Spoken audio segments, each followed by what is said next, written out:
Hey everybody, Mac here. Welcome back to my channel, or if it's your first time coming, welcome to my channel. I am here to rant about movies, and as usual, I have a great topic today. But before we get started, if you would do me the huge favor of hitting the like button, subscribe, and hit the notification so you get every new video that gets posted to this channel every week.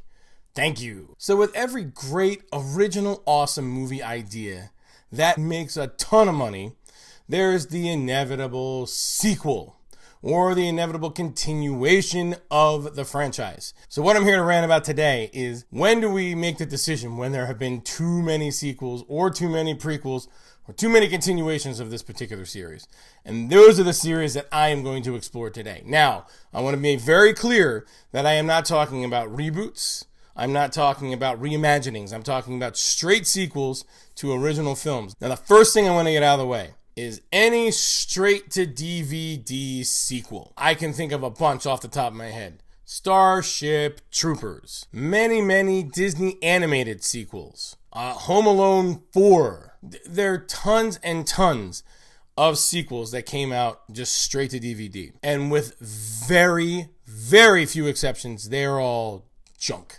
Now, I can't speak to all of them because a lot of them I just ignore because they're junk. Let's get all of those out of the way now. So they're all done. So as you can probably tell by the decor behind me, I had to repeat some from Halloween, but these are perfect examples. These horror movie franchises. Friday the 13th being one, Nightmare on Elm Street being another, Halloween, Saw. There are all of these movies that have spawned numerous sequels. Now let's talk a little bit about these sequels. Some people have the wrong idea here. Yes, the Friday the 13th movies, the series, definitely got bad. But for horror fans, there's still stuff that we can find and enjoy, especially in the Friday the 13th movies. Mainly, what we're looking for in the Friday the 13th movies, call it sadistic if you will, but we are looking for like the most creative ways Jason can kill people. And the cool thing was, that series was super creative all the way up through Freddy vs. Jason. You're never going to get the shock value you got off the first one when we found out that it was Jason's mother actually killing everybody. None of the other movies achieved that shock value. None of them really even tried, I'll be completely honest with you, okay? But when it comes to like a straight out slasher film, we're looking for the creative ways that the killer can kill the hapless victims. That's the goal for horror fans, if you will. So Friday the 13th fits that bill. Every single one of the Friday the 13th movies has a kill that I can recall. So that means they all, to a point, did their job pretty well. Now, Nightmare on Elm Street's a whole different kind of anomaly here, because the first Nightmare on Elm Street I consider to be a horror classic and one of the scariest movies I've ever seen, just because of the concept itself. The concept is so wonderfully twisted and frightening, like being able to die in your dreams. The concept is so cool. And what I'm getting here is the first and second movies. Freddy Krueger is scary. And he's not meant to be funny. And he's not really funny. He makes these quips every once in a while.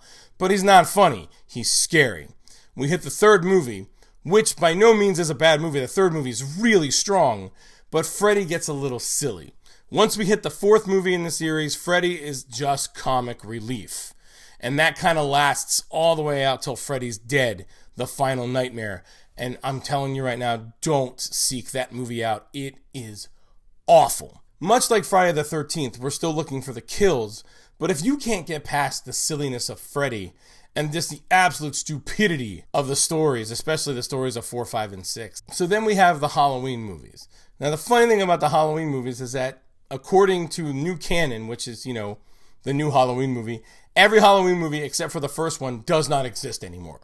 But let's just pretend they do. Again, it's a horror movie, so you're looking for creative kills, and most of the Halloween movies have very creative kills. Then we have the Saw franchise. So as you already know, I'm not a fan of the Saw franchise. I did see the first one, and then I kind of got a synopsis of all the rest of them. I didn't watch any other ones. That's all about the kills and what Jigsaw can do to these people. That's all it's about. If you're going for like the deep narrative of the Saw films and seeing how it all plays together, you're not going to get it because they don't exist. So as far as horror movies go, you think they're making too many sequels? I'm going to have to go on record and say yes. Horror movies have a tendency to really milk the franchise, and not in the best way. Now, of course, there are some great exceptions. Wes Craven's New Nightmare, what was actually the 7th installment of the Nightmare on Elm Street franchise, reinvigorated the series in a very cool meta way. And Freddy vs. Jason, while not a great movie, was an absolute joy to watch as a fan of both Friday the 13th and Nightmare on Elm Street, and anybody that loves those series will agree with me. So let's move on. Let's take one of the most financially successful movie series in history, Harry Potter. We have the core 8 Harry Potter films, and then now we have 2 Fantastic Beasts films. If you look at the track record of Harry Potter, every single Harry Potter movie is good. I cannot speak for The Crimes of Grindelwald because I have not seen it yet. But as far as the 8 Harry Potter movies and Fantastic Beasts and Where to Find Them, they're all very good movies. They are varying in quality. Like if you go back and watch The Chamber of Secrets, it does not even hold a candle to how good Deathly Hallows Part 2 is. But they all still have amazing redeeming qualities because so much money was poured into all of these movies and so much care was, taken in the production of these films. There's no way they can't have some redeeming values. And although I have not been hearing the most wonderful things about The Crimes of Grindelwald, I have heard there are still some things in there that do save it from being a complete and utter failure. So henceforth, every Harry Potter movie has some redeeming qualities. So, the Harry Potter franchise, too many sequels? Nope. Let's take a look at the Lord of the Rings franchise. Now we have the first 3 Lord of the Rings movies that are unbridled masterpieces of film. If you disagree, I think there is something wrong with you. They are just the most well-made, enjoyable movies with some wonderful characters, wonderful stories. I'm not going to talk about it because they're great. Then they decided to milk the franchise a little bit and throw in The Hobbit.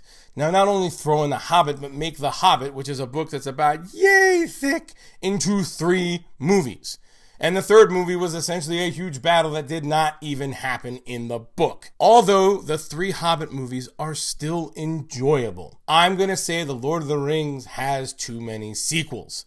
Because The Hobbit did not need to be made into 3 movies. If you made that into 2 movies, or heck, if you even kind of squeezed it into 1, it would have worked just fine. Let's move on to some recent trailer news. This past week, the trailer for Toy Story 4 was released. In fact, there were 2 trailers released for Toy Story 4. So that begs to ask, why are we making another Toy Story film? Here's why. Toy Story 1 is a masterpiece. Toy Story 2 is a masterpiece. Toy Story 3 is a masterpiece. If you have the same creative team behind it and you have the same care taken into making Toy Story 4 as you did with the previous 3, go for it. If this thing makes me blubber like a little girl getting a pony on her birthday, I'm cool with it. I'm ready to blubber again because Toy Story 3, made grown men cry all around the world.